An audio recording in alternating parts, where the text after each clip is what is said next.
তুমি কি জানো, তোমার প্রতিদিনের ছোট ছোট কাজই ঠিক করে দিয়েছে তোমার ভবিষ্যৎ, তোমার ভাগ্য, এমনকি তোমার পরের জন্ম।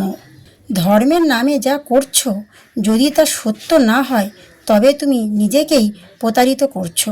আর এই সত্যটা খুব কম মানুষ জানে।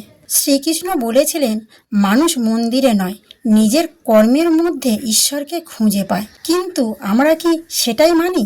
একটা ভুল সিদ্ধান্ত, একটা ভুল কাজ তোমার পুরো জীবনকে বদলে দিতে পারে।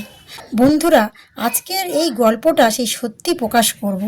তুমি কি সত্যি ধর্ম পালন করছো, নাকি শুধু মানুষকে দেখানোর জন্য একটা মুখোশ পরে আছো? অনেকেই ভাবে পূজা করলে সব পাপ মুছে যায়, কিন্তু সত্যটা জানলে তুমি অবাক হয়ে যাবে। এই পৃথিবীতে সবচেয়ে বড় ধর্ম কি জানো? যেটা তুমি প্রতিদিন করছো অথচ বুঝতে পারছো না। আজ যে কাজটা তুমি লুকিয়ে করছো, কাল সেটাই তোমার পরিচয় হয়ে দাঁড়াবে। এটাই কর্মের কঠিন সত্য। ধর্ম যদি তোমার ভেতরে না থাকে, তবে বাহ্যিক পূজা কেবল অভিনয়। আর কর্ম যদি সৎ হয়, তবে সেটাই তোমার প্রকৃত ধর্ম। মানুষ ধর্মের নাম করে অনেক কিছু করে, কিন্তু আমি বিচার করি শুধু তার কর্ম দেখে। শ্রীকৃষ্ণ বলেন, মানুষ ধর্মের নামে যে নিজের কর্তব্য পালন করে, সে অজান্তেই ধর্মের পথে চলে। ধর্ম মানে শুধু মন্দিরে যাওয়া নয়, ধর্ম মানে অন্যের ভালোর জন্য কাজ করা।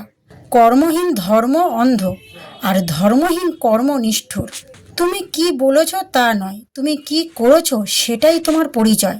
সত্যিকারের ভক্তি হলো নিঃস্বার্থ কর্ম, যেখানে কোনো স্বার্থ লুকিয়ে নেই।